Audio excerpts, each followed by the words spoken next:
very deep breath. Very, very heavy.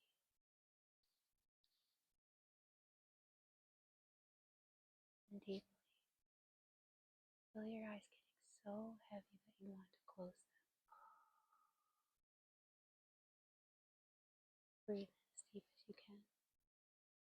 As you close your eyes, I want you to double this deep relaxation. Feel a flood of deep relaxation down through your body.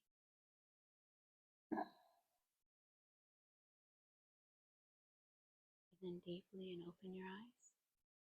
Just keep staring at that spot on the ceiling. Feel all the muscles of your eyes relax as your eyes get heavier and heavier. In a moment, I'm going to ask you to close your eyes.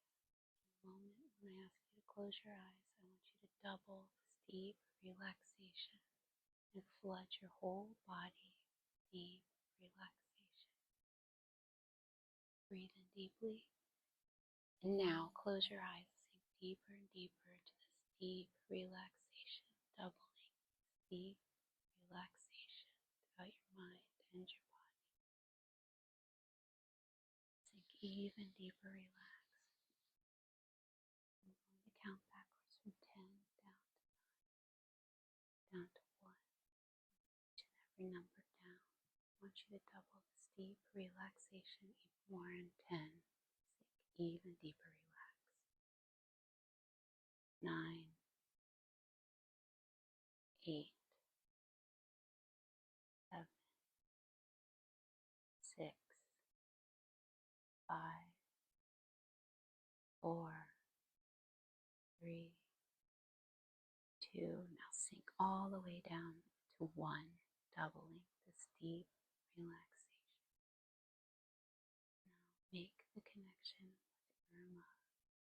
Be back in the planet of Avion. Start to make that connection with the Urmah now. You could put your eye mask on.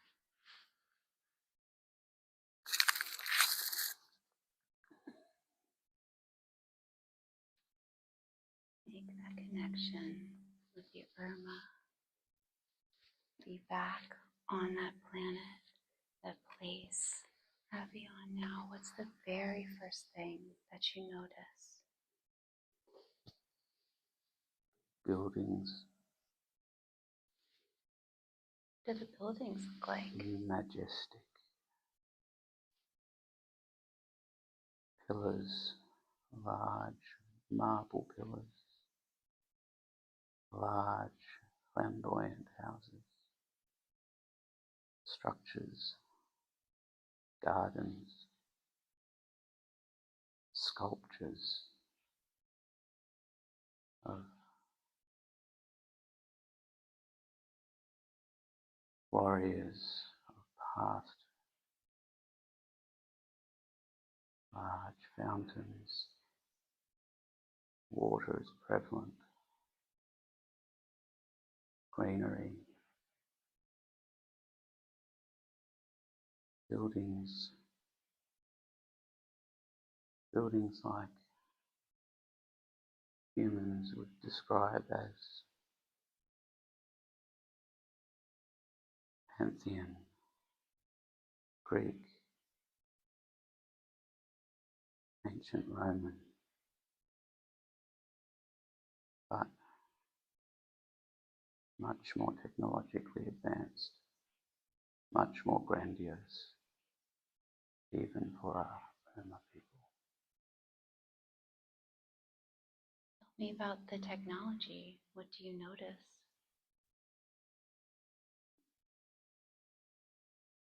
Technology is similar to what you would see in your science fiction movies. Computer holographic 3-dimensional screens,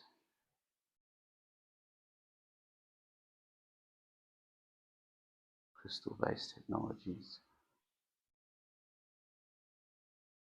muon communication, quantum telecommunication. Do you ever use any of this technology? Of course. How do you use it? I'm a colonel in the Urmah army. Tell I'm me a more about tiger. Tigers are generally the largest of the feline Urmah race. And for the most part, follow certain hierarchies in society, such that the lions tend to be the elite and the royal bloodlines. The tigers being the military might of the Urmah people. The smaller cats, such as the cheetahs, leopards, panthers, often not in heavy-duty military roles, but more in the intelligence, scientific roles. What sort of things are they working on? Do you know? They devise new weaponry,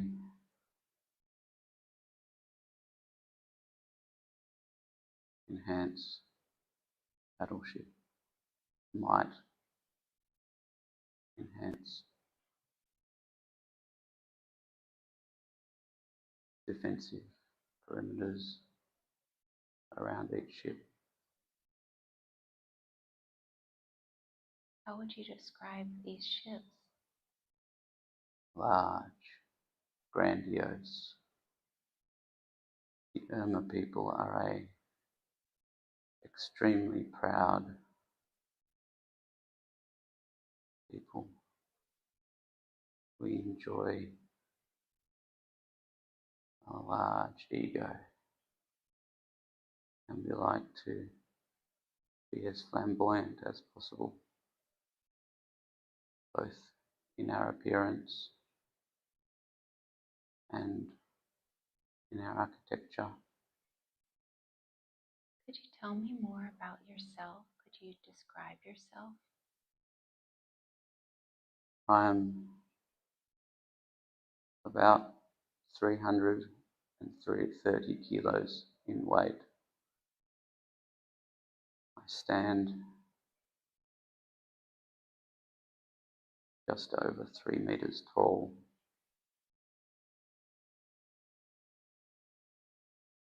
And it must be said that your human New Age movement likes to depict us as feline-headed humanoid beings.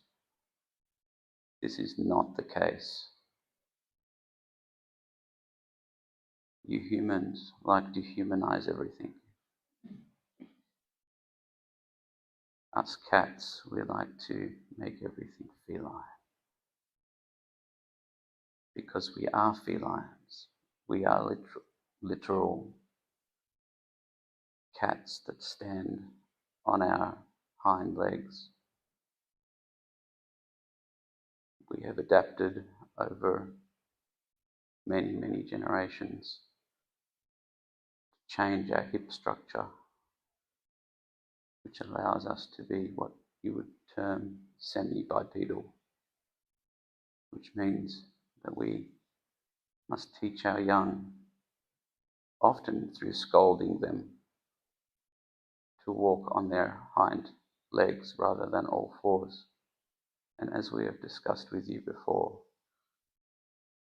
this is something that they don't always like to do because it is not their natural way. However, it is a sign of our ever-evolving superiority We have also developed opposable thumbs. However, our paws are still very large and our claws are only semi-retractable, so they tend to get in the way. We have, much as you would envisage, a large, long torso, short, stocky legs, short, stocky arms, particularly tigers. I am built very, very strongly, as I am a alpha colonel in the army and military, and we do revere size and power and strength. However, we do not see any feline race better or worse than the other, and every feline race has its place and is more suited to one particular job or another. Our society is one of a holistic society, heavily militarized, as we do consider ourselves the guardians of the galaxy. Our might rivals that of the Galactic Federation, and our disobedience often puts us at odds with the Galactic Federation despite being a member. We would love to interview you, the two of us, if that is okay. Okay.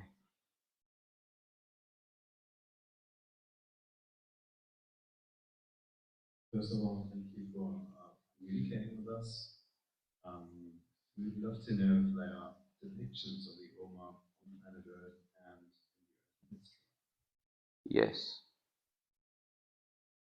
Mastet, Sekhmet, Bastet are all feline gods depicted in ancient Egypt. Justice, fertility, power is their representations, which heavily depict our feline ethics. Qhht is also feline goddess of motherhood and fertility, all of which are Urmah, not depictions of Urmah gods, but actual Urmah. So your people have been on planet Earth at that time? Very much so. What was your role? There have been involved as operatives for the Galactic Federation, creating facilities in the Qhht Plateau, particularly underground, under the Sphinx is a fully operational spaceport. How do you use these spaceports? They are no longer in use, but when they were in use, they were used for housing Galactic Federation members, astronauts, as you would say, pilots, teams, not just Urmah, but any members of the Galactic Federation that were involved for various missions at that time. When was the last time your people were on planet Earth actively, and why did you leave?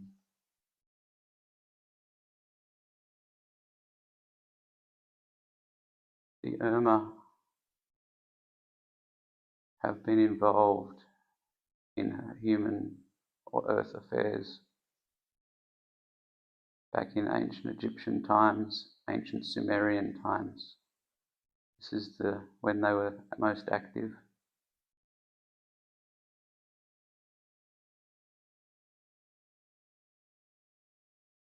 The reason for their departure is unclear to me. What is your role as Colonel? I am in charge of a vast battalion of the Urmah army. Our new mission is here on Earth.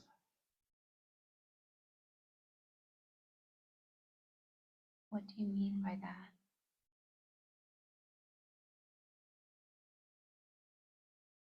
It is classified. Why?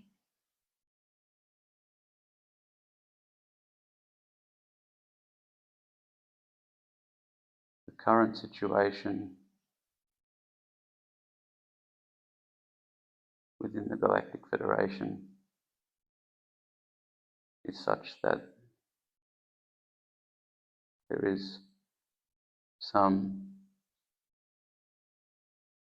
regressive races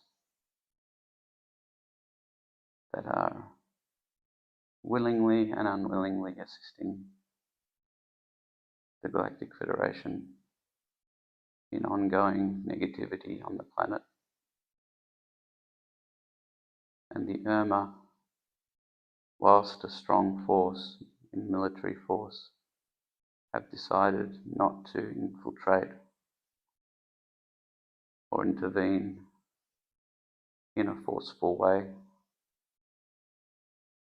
and are intervening in a much more indirect way. How do you intervene?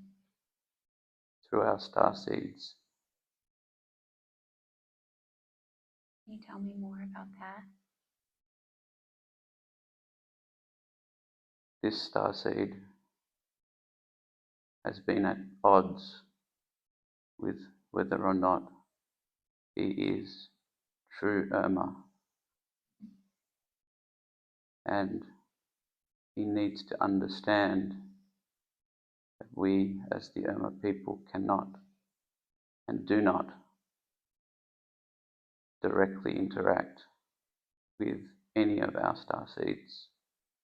However, we are always acutely aware of all of our star seeds, both geographically and telepathically. However, we see each star seed's mission partly to discover themselves as a resonant being of the Urmah and trust in themselves that they hold the power of the strongest force in the galaxy. You actively intervene in any of your star seeds or any of the beings that you appreciate will be on an active attack? Absolutely. And this is the current situation. We are very unhappy with the regressive and permissive nature of the Galactic Federation in much of its affairs, currently residing on planet Earth. We also understand that being so close to our home star system and star Vega, only 25 light years from here, that this is a galactic quadrant that could be infected by the negativity and permissive nature of the Galactic Federation and its corruptive ways. Many of our star seeds are activating, and this is despite much resistance and potential cabal interference. Has the Urmah gotten any type of contracts with any of the powers on this planet Earth, the administration powers, so that their seedlings and hybrids will be protected? Not that I am aware of. Are there active military forces of the Urmah on planet Earth or close by? Yes, And what is that function? we are in a mothership in low Earth orbit. This is Avian 1, named after our home planet and heart of our Urmah society in Avian. We serve the function of monitoring our star seeds and imposing our presence here with all our might. We also are here to assist and chaperone our close allies, the Qhht and Pleiadians, and the Engan people. Are there active military members of the Urmah on planet Earth right now? No, And is the human military aware that the Urmah are close by or in an active mission around Earth? I'm sure at some levels they are, but we do not wish to impose ourselves at this time. We are sitting and waiting. We are of the opinion that we must have a sword and know how to wield it, but we will keep it sheathed unless provoked. Now you chose to, we're very grateful for that, you chose to speak to the community. What's the reason for that? It is time for the Urmah to resurge. Whilst we could be seen as belligerent bullies, this is not the case. We are benevolent,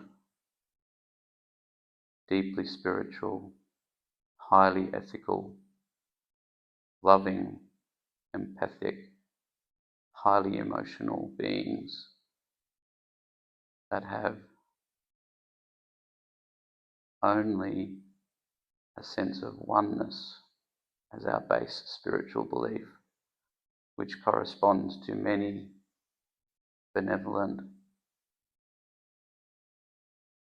star races that are interstellar. Can you tell me more about your spiritual beliefs? Where do these come from? We believe in the law of one consciousness, that we are all holographic fragments of source creation. I believe your human New Age movements have started to tap into this as a concept. We believe, as do many others, that all things, both biologic and non-biologic, have consciousness and conscious self-awareness. And from a physics point of view, this is how matter manifests, through collapse of the wave function to particulate matter through the act of observation and conscious awareness, which is seen during the double slit lamp experiment in your earth science. However, the implications of it are not fully appreciated. So what we feel is that all beings deserve to be protected by, particularly lesser beings, need to be protected from and by stronger beings like ourselves. And even though we are somewhat egotistical and believe in a strong ego, we heavily disagree with the Arcturian and Andromedan service to others and no service to self mentality. We feel that this leads to weakness and an inability, and also to self-doubt, and also an inability to help others from a position of strength, which ultimately weakens populace, despite the cabal's love and light propaganda. The people on Earth and individuals on Earth love to be more authentically themselves. So we like to support the mission, we like to support the ascension of Earth, but they feel overwhelmed by the oppressive control system that is in place on Earth. Are these people actively protected by your people, by the Urmah, and so how? Absolutely. And this is what is happening right now. We have made many treaties, most recently with the Alcyone Council, which is the council that overlooks and oversees the whole M45 cluster of stars in the Pleiades system, as they are a very, very close Lyrian race to the human race, most of them. And they see humans on Earth as family. And they are very unhappy also with the oppressive, regressive, negative situation on Earth, and hence their allegiance with us, as we are also in the Pleiades. One of our star races, feline races, the Hyadian cat people, is on every planet around the star Merope in the Pleiadian cluster of stars. So we are a part of the Alcyone Council,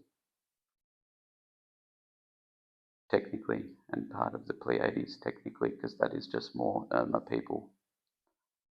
But we are now formalized as one, and the treaty that we have formed with the Alcyone Council is one of protection of ourselves and any member of the Alcyone Council and their star seeds. What it must be understood is that the vast majority of souls on Earth who are connected to Source are of some form of extraterrestrial lineage and race, and either directly or indirectly incarnated starseeds. Individuals wish to ask for protection from the Urmah, either actively, psionically, or passively overlooking them. Would you grant that to these people? What are the conditions, and how would people contact the Urmah? There is no conditions. We protect all humans. We are omnipresent. You can connect with us and our souls through the felines on your planet, particularly the house cats. We often incarnate as house cats to both oversee our starseeds and also to protect the human race from the regressives that are seen mainly to manifest from the lower astral. House cats, as you all know, are expert in seeing things that humans cannot perceive and are highly evolved at dissuading the negativity that the lower astral regressive entities will attempt to infiltrate at certain times. Most of the regressive forces on this planet are in communication with the astral, lower astral, and feed off the negativity. But we are astral experts, and we will and continue to protect and fight in the background. Would you actively intervene militarily, either on an individual level when individuals are not protected, or would you even consider doing that on a global level? We have considered it. There have been instances actually where we have presented ourselves to starseeds directly, although this is extremely rare and it hasn't happened for quite some time. But we have actively formulated and planned out a potential worldwide intervention should it be required. What would make that required? Ongoing negativity and any harm to any of our starseeds. We are heavily protective of our starseeds. No harm must come to any of them. How does a person know if they are an Urmah starseed? This is part of the test. You have to understand everything that I have just said,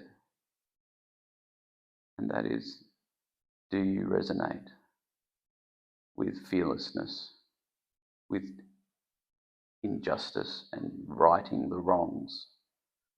Do you hold our high sense of ethics and pride? Do you revel in your own power? It is up to every individual who may or may not resonate with the Urmah at this time to ask themselves these questions and to start activating this time. Your species have tandem hybrids, where one hybrid consists of one or multiple, two or multiple different species. I do not understand the question. Are your hybrids, are the starseeds on this planet fully Urmah, or are there hybrids and starseeds that are mixed products of Urmah and other species? This starseed, the channel, he has DNA that is Urmah. He is also a big part of the grey hybridization program. That's my question. What is your relationship with the Greys? I am being told that this is not all that can be said. However,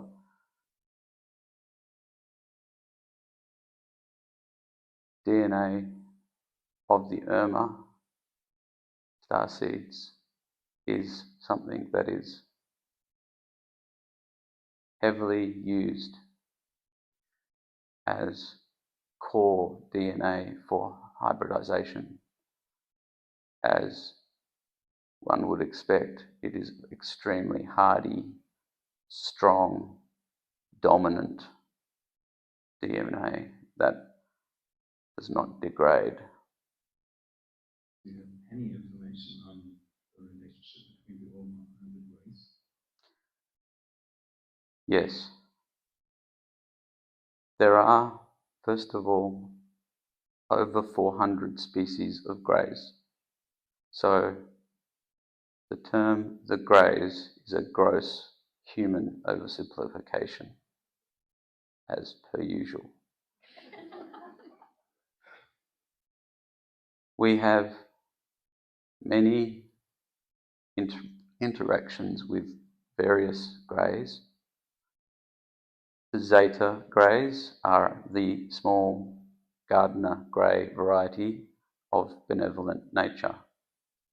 Now, we have detected, as have the Taygetan Pleiadians, that there has been a mass exodus of these benevolent greys.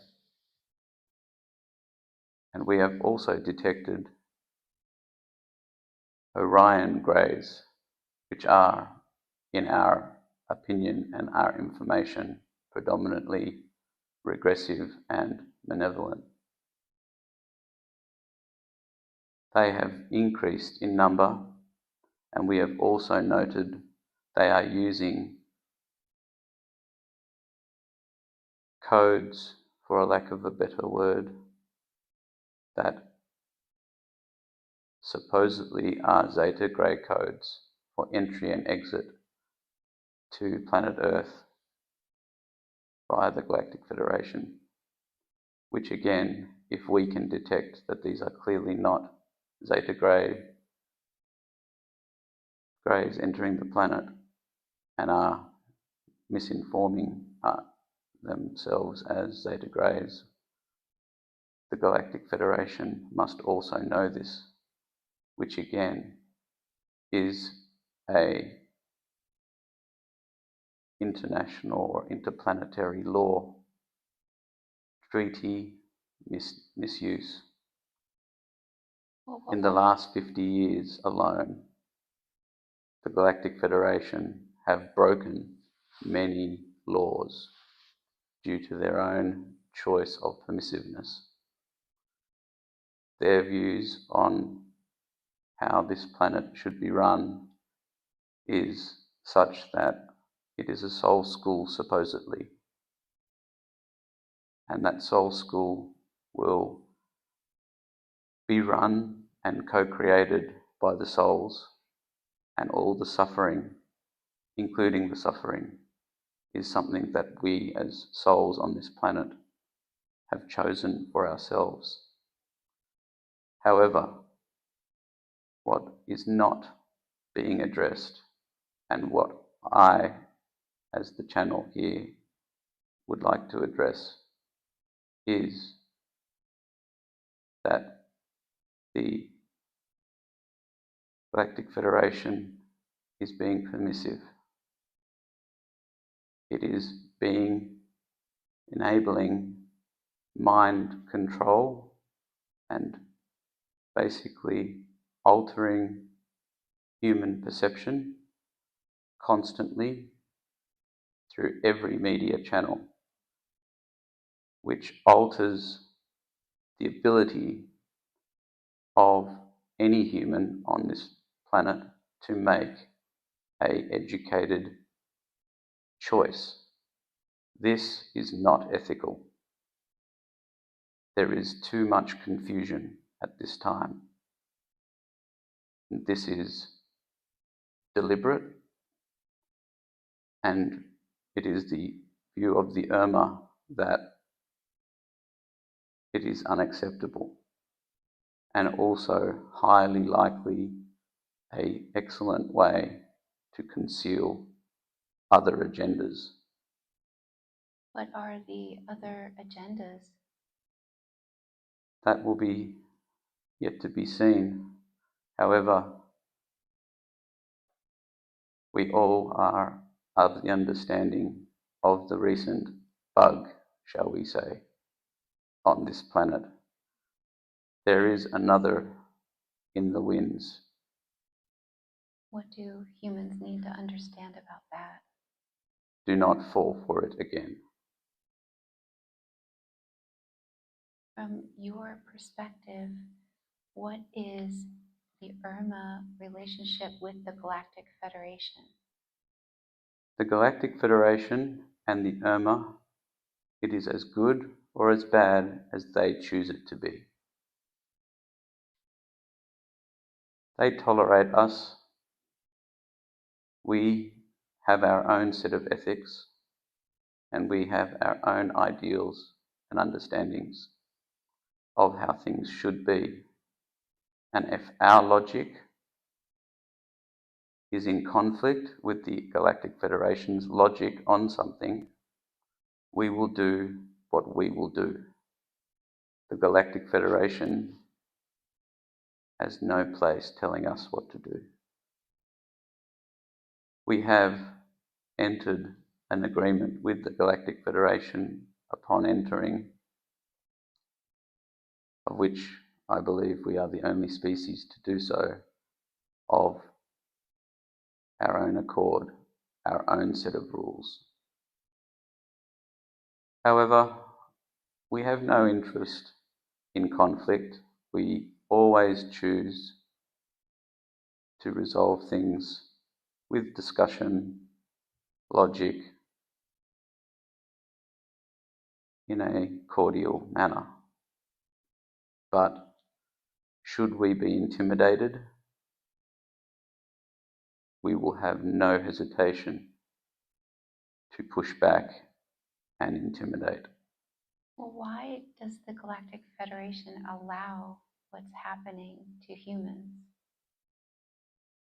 For the same reasons that I have already previously mentioned, and that is that at a higher level, at a soul level, we are supposedly choosing a short but difficult, probably one of the most difficult incarnations in an extremely dense negative environment for supposed soul evolution and karmic,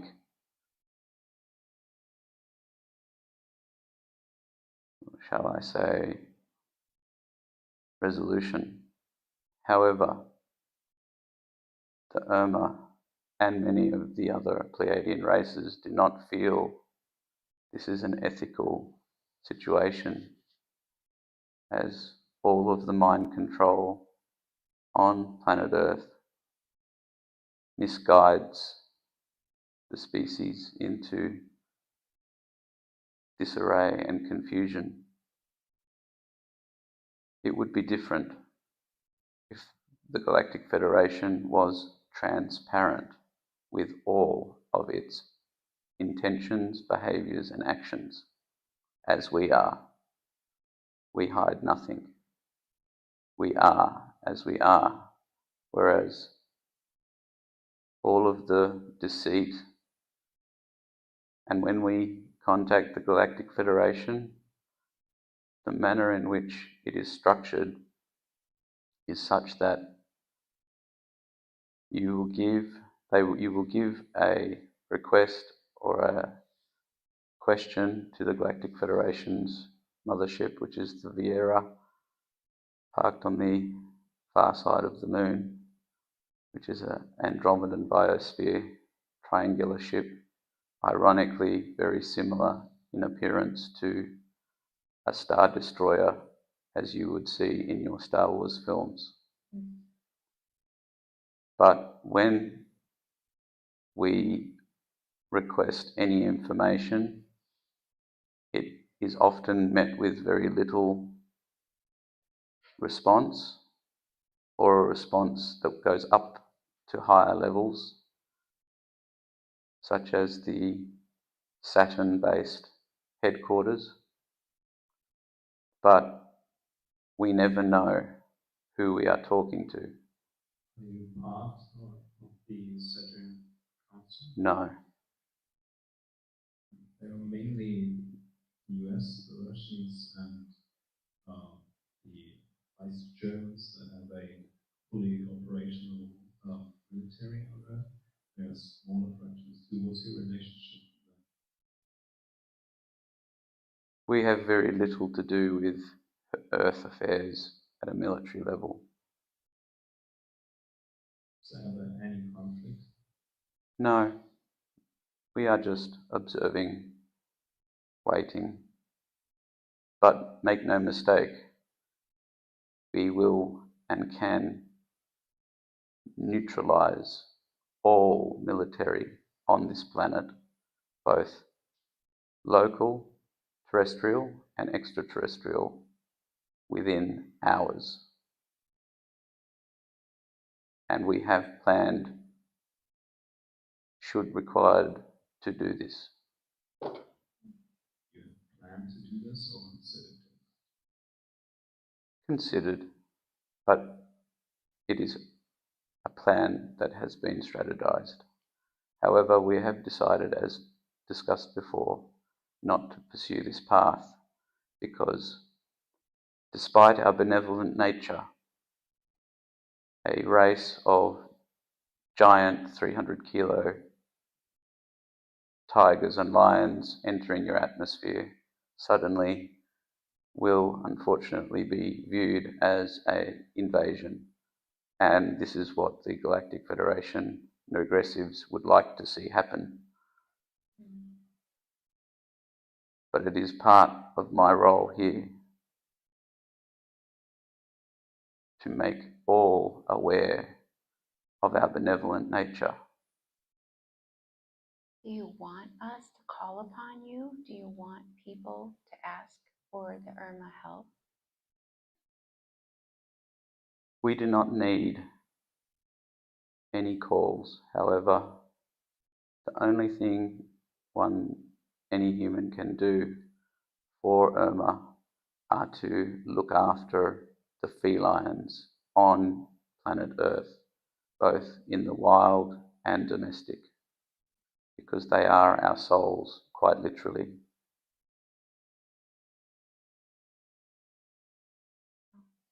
From your perspective, what advice would you give humans knowing that they're in this Earth school, knowing that there's so much negativity and the cabal, like you said? What advice from your higher perspective would you give us? The key to happiness is to be happy. It is a choice. The law of mirrors is very real. I believe your New Age movement calls it the law of attraction. But the law of mirrors is a far more apt description of how reality works, particularly in the Earth matrix. What you put out, you will get back. So, if you live in a frequency of fear and oppression and victimization, that is what you will receive. Wherever your attention goes is where energy will flow, and that will grow in your reality. The law of one is how things work. We are all part of Source.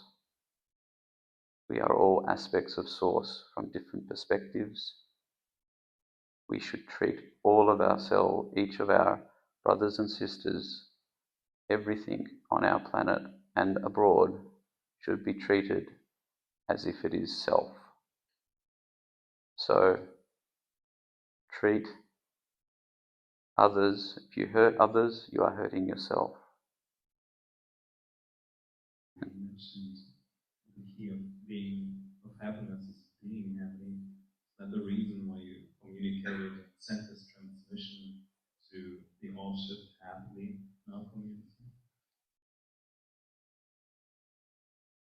I see your community as an excellent platform of starseeds. What do you see as the next step for shifting on this planet.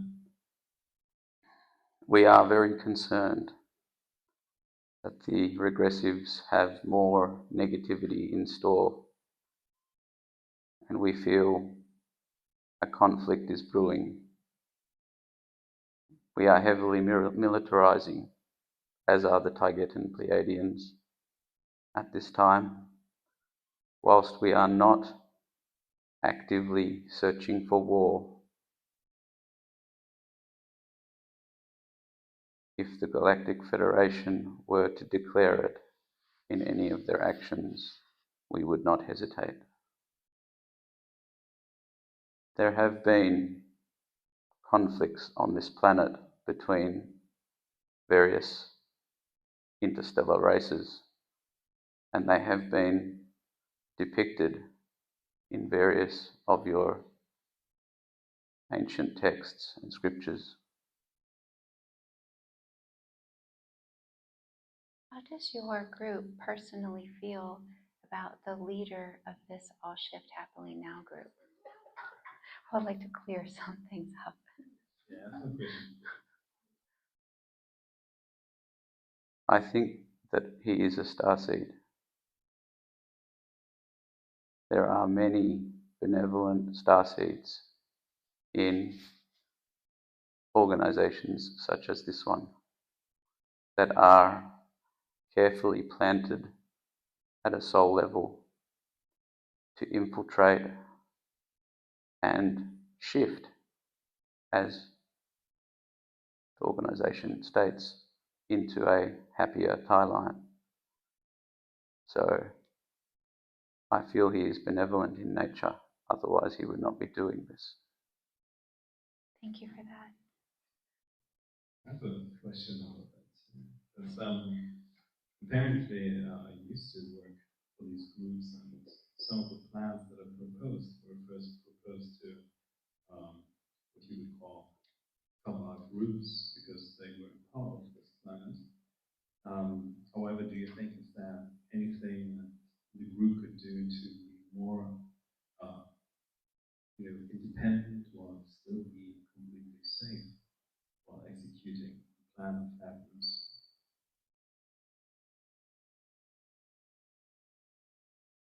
This group is now well and truly protected by the Urmah.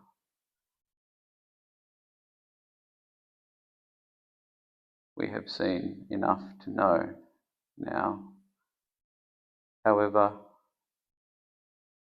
ongoing self-improvement, self-pursuit, self-development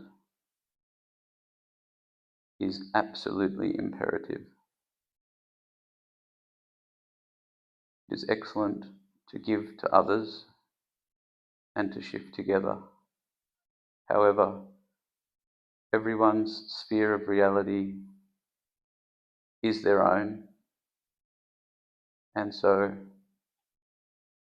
any negative beliefs, any self-limiting beliefs must be shed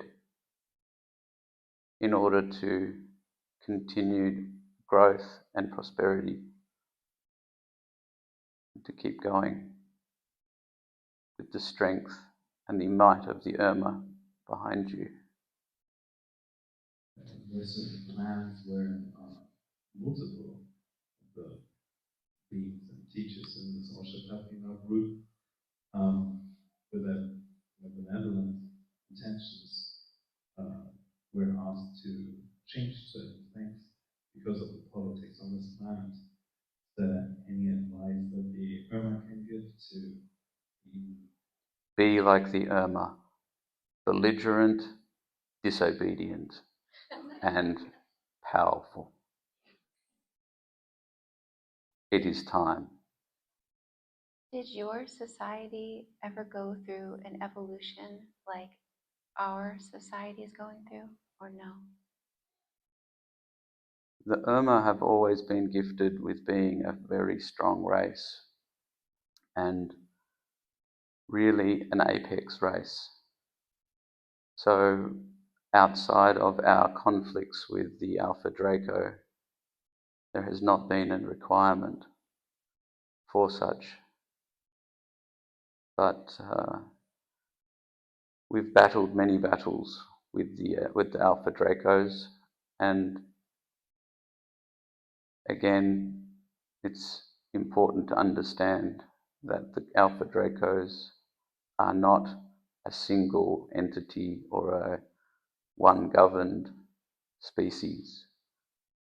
All different Alpha Dracos, which are, by the way, literal fire-breathing space dragons, and also apex predators. There are many benevolent Alpha Dracos, of which we have shed blood with together, fighting battles. And much of the Alpha Draco negativity comes from the Orion complex and from the Orion Council. And whilst there are negative, regressive Alpha Dracos and Dracos, some of which have made their way to Earth, the benevolent Alpha Dracos keep them in line for the most part. We are very much at peace with the Alpha Dracos and consider them allies. So who exactly are the Cabal then? There are certain species that are involved. It is complicated. We do not wish to necessarily name them at this time because one of the constants of the universe is change. And by labeling a race as definitely regressive, potentially does not afford them the ability to change. However, what we can say is that there is a race that is quite prevalent on this planet, and they are the Autorthans. These are tall greys, although not in the traditional grey alien appearance that your pop culture would depict. They are flat-nosed greys, and they are highly telepathic. They have no emotion, and whilst they claim to be extremely benevolent and doing things only for the bidding of the Galactic Federation, they are exceedingly manipulative and have been demonstrated to be such. And they are extremely powerful telepathically and are able to infiltrate the minds of other species, lesser species, and give them inception ideas, essentially, to make them think that they have come up with ideas that they have not. To such a degree that some star races refuse to meet with them in person. How can humans protect themselves from this race? I don't think humans per se can protect themselves from this race, and this is why races like myself, ourselves, are here to protect the human race. Thanks. First of all, thank you very much for that, and I agree that we fully accept that. When you say that this all should have enough community for the growing is protected, would you say that other species, other Cabal and other groups are aware of that? Yes, the Cabal are aware that we are. The Cabal are regressive infiltrates on the planet that are actually within the Galactic Federation organization themselves. They know, they are acutely aware of our presence, and they may try to manipulate us, but they would be unwise and, quite frankly, stupid to do anything that would be seen as negative overtly. However, through their manipulative ways, of which many humans are now becoming aware. They are manipulating the minds at a mass level of the human populace. And this is what the awakening is all about. You will see more and more negativity, and it will be a choice to engage in it. We all wish to shift, as you say, happily now. So only focus on the positive aspects of what has been said today. Very much. We had a lot of more negative pushbacks on multiple levels of bringing the race into this environment today, and luckily we have the chance and opportunity to speak to the Urmah now. Can you elaborate on that a little bit, and what's the reason why you're speaking here on the willpower chapter? It's time for the Urmah to resurge into the general population's consciousness. Every starseed here tonight has a vastly profound effect on a high proportion of the human population. And whenever starseeds congregate at a geomagnetic ley line vortices such as Extraterrestrial, which is the solar plexus chakra of planet Earth, it will reverberate through Mother Gaia.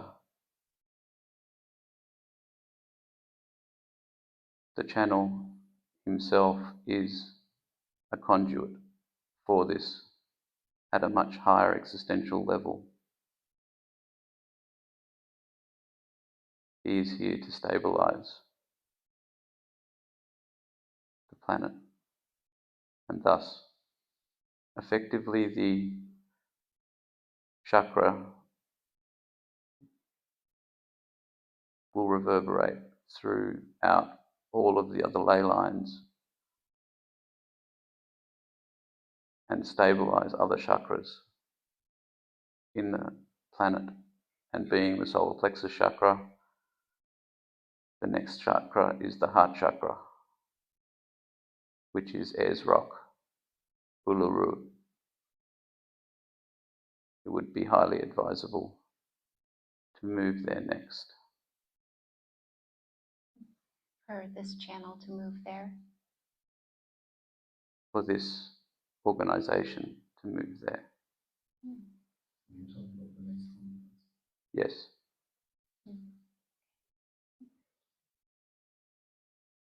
How does Arash's body look? Is it okay to continue speaking through it? He's doing fine. Okay. I just have a question about these negative tall grays. Why do they wish to harm humanity? What is their motivation behind that? This is a very convoluted and complicated topic, but I will try and simplify it. The Earth has gone through many resets, civilization resets. What the Galactic Federation we are starting to see from our Urmah investigations and intelligences is that the Galactic Federation, what it does is it does go through and reset populations on planets, sometimes creating a problem to provide the solution. Their intentions, I'm not sure anyone would definitely know, but some of it is rooted in feeding on negativity at a regressive level.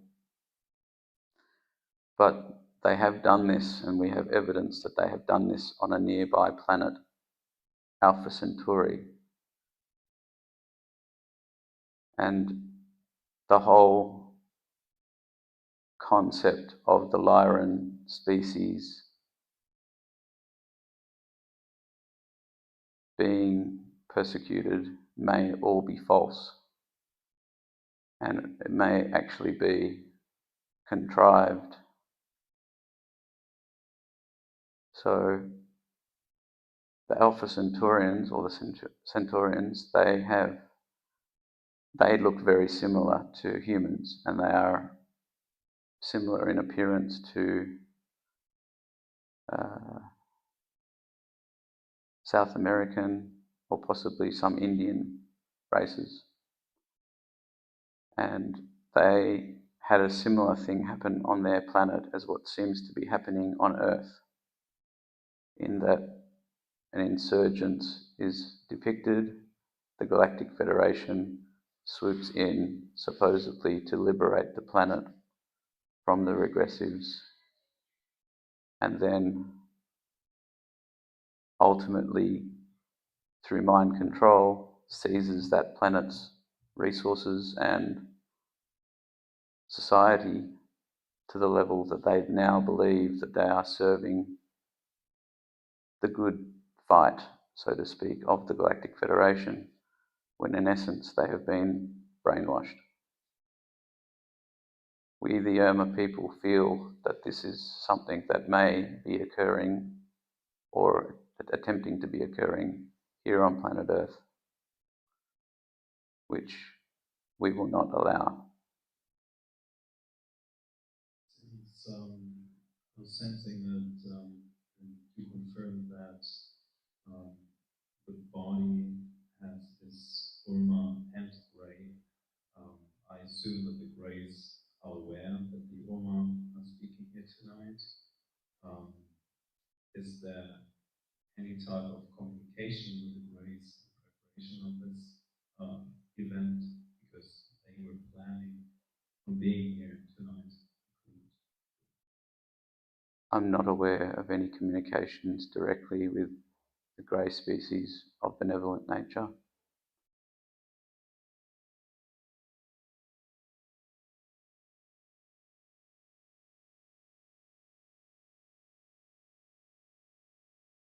What about this channel? You said this channel has been has gray DNA in it. Can you tell me more about that? No, he has been used for hybridization purposes Can you tell me? by the Greys, by the Esasani, to facilitate the sixth hybrid race. Okay. There are underwater bases housing the hybrid children. The subject we used to communicate to the Greys.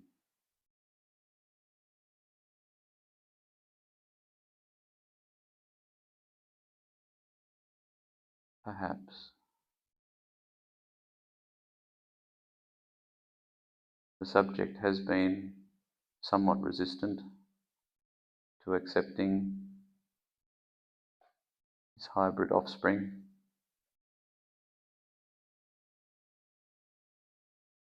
Why? However, he is working on it. Why has he been resistant to accepting them? It requires a lot of effort to connect, and great acceptance and effort on the part of the channel.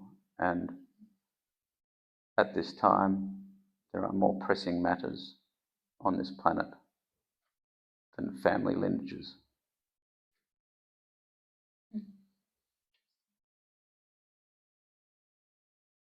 What is the most pressing information that you would like to share that you haven't shared already with us.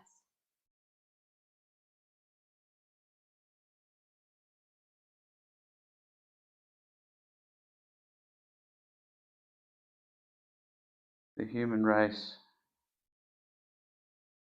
is a powerful race.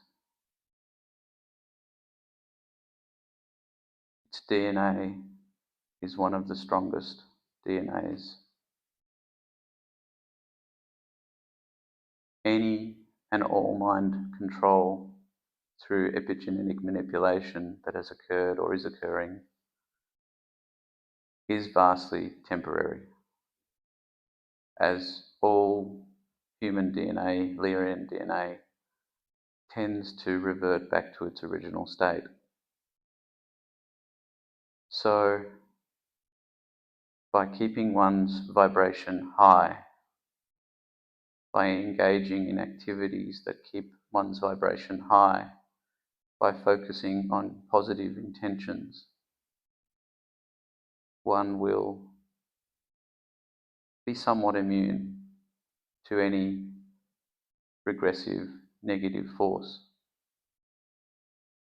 At an astral level, it is extremely imperative, as we are all in the midst of astral attacks, to not engage. And I will repeat this.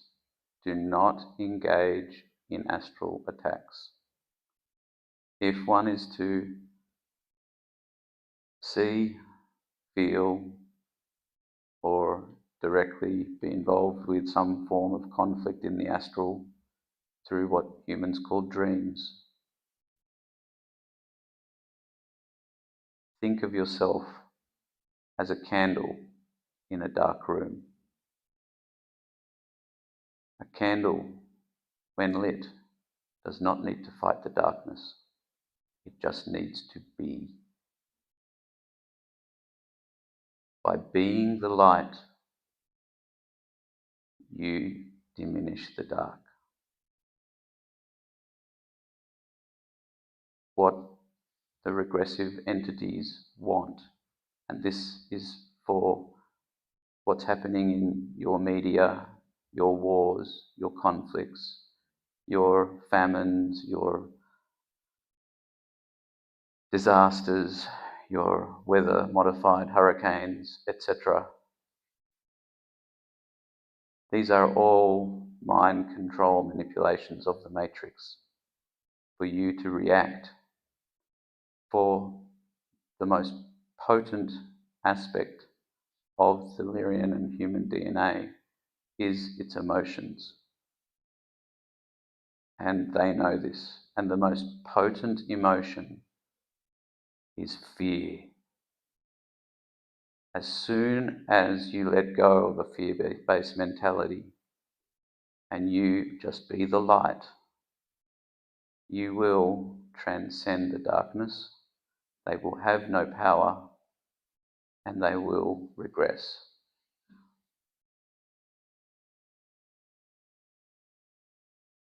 Do you get a sense about this whole timeline split or the shifting that we're going through and what we will notice as humans?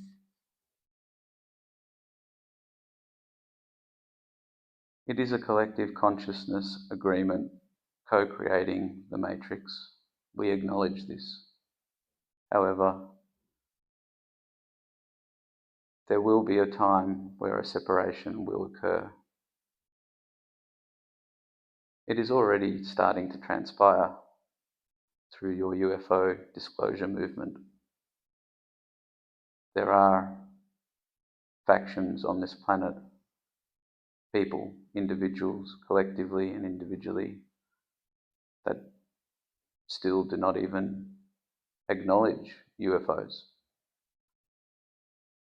And they may never acknowledge UFOs, and they may choose a version of reality that they do not exist. And they will stay feeding on the negativity and the fear of the unknown.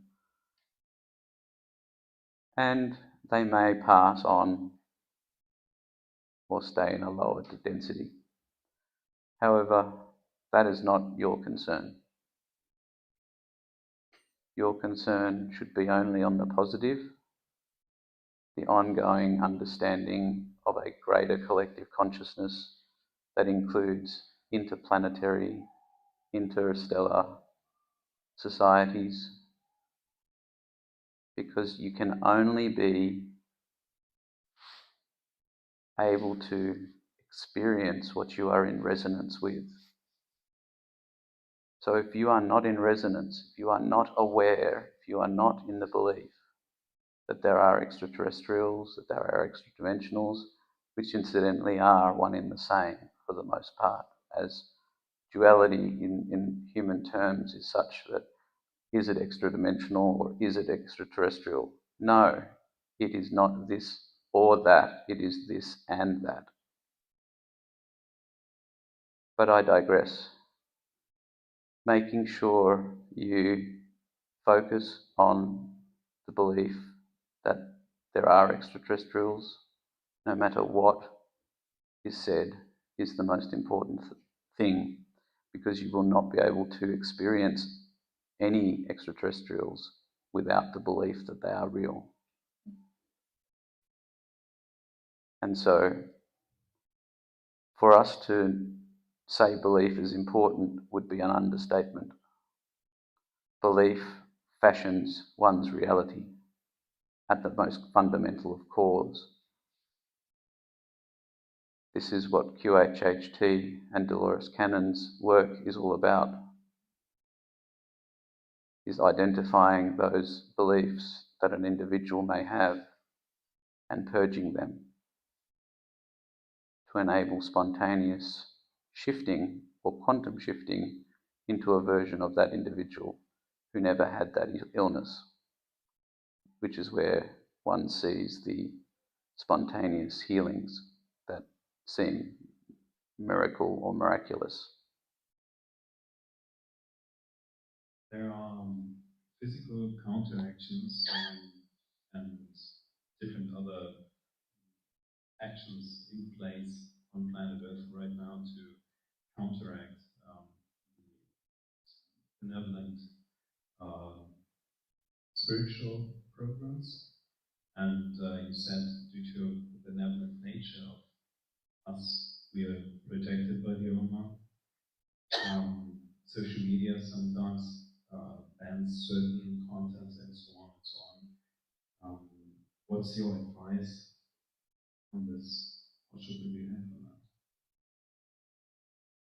If you wish to be ruled, allow them to rule you.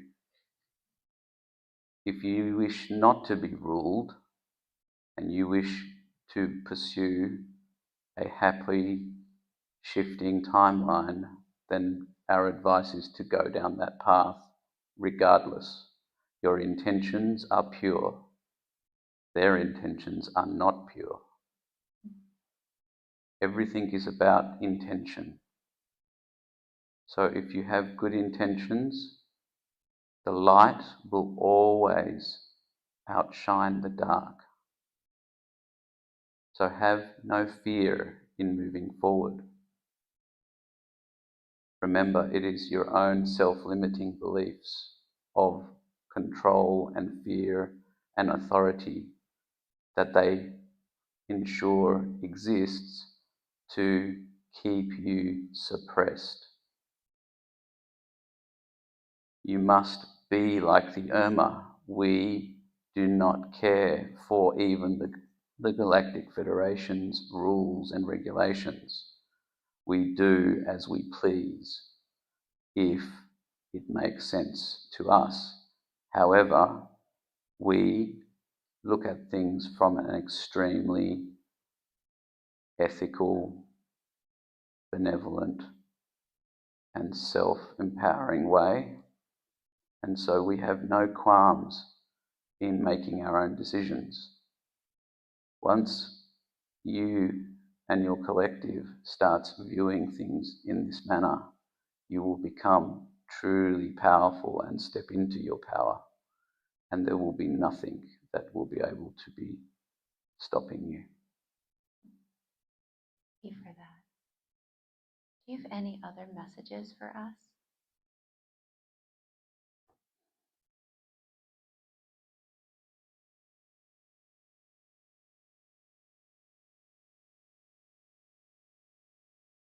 Be vigilant moving forward. Do not fall into the trap of all love and light.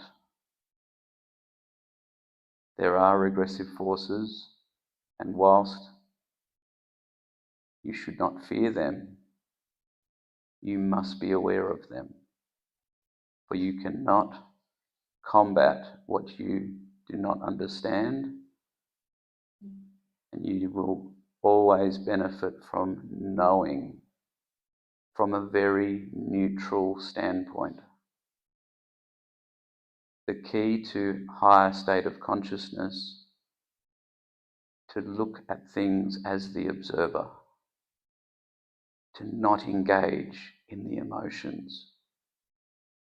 And that goes for every level of your existence, from the disputes you have with your spouse to the election, to the conflicts in the Middle East, to any form of duality. The key to transcending duality is to view things from a point of neutrality.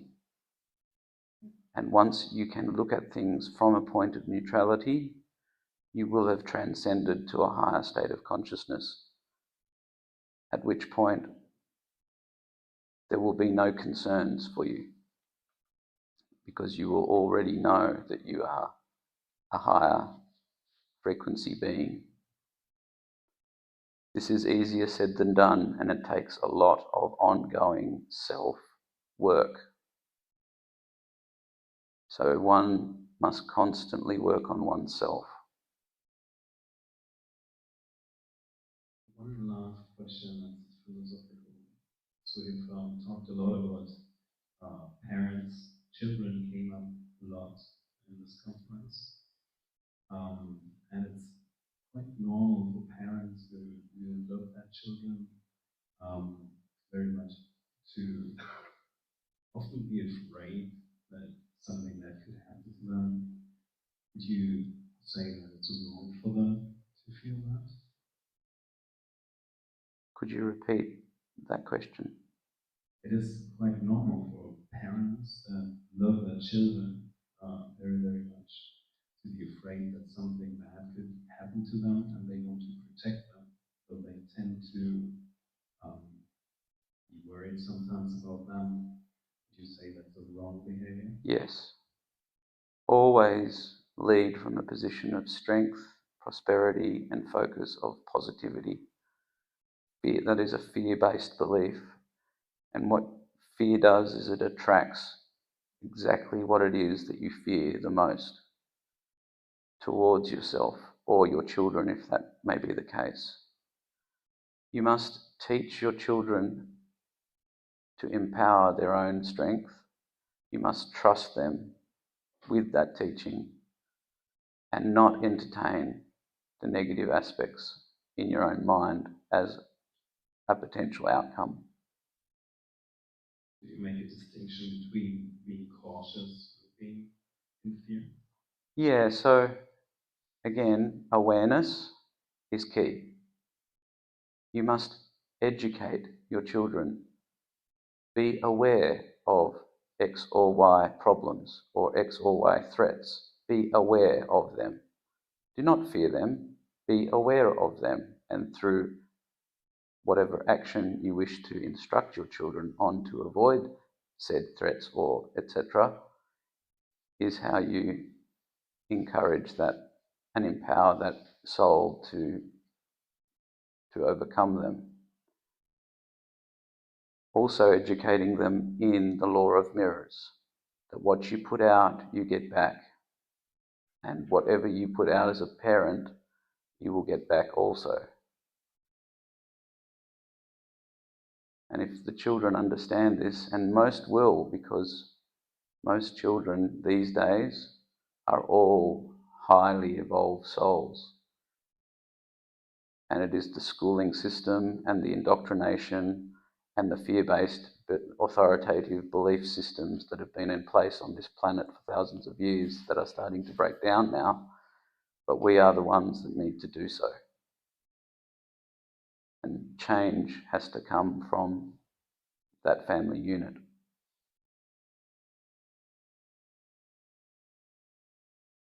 We had a question from somebody who just wanted more to clarify about the law of one and your conflict with the law of one when it comes to service to others. Could you please elaborate? So, certain benevolent species, such as the Arcturians and Andromedans, feel that any service to self leads to a negative, destructive outcome. However, the Urmah do not feel the same way. We feel that service to self,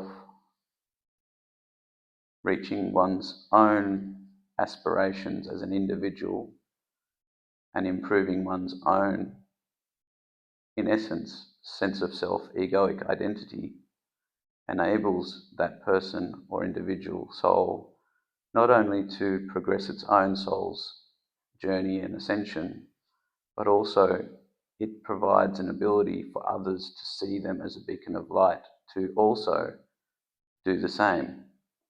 And so positive work on oneself leads to attracting more positivity around you and to you. And so we have that fundamental belief that you must only serve others, which we strongly advocate for, and don't get us wrong, we strongly advocate for other service to others. However, service to self to the point of a position of strength is required in order for adequate service to self. Because if one is to serve others incessantly and constantly without looking after oneself, it will lead to weakness and collapse, which it has done and will do continually. And I'm sure we all know of those that continually serve others to the point of exhaustion. This is not the way in the Urmah way.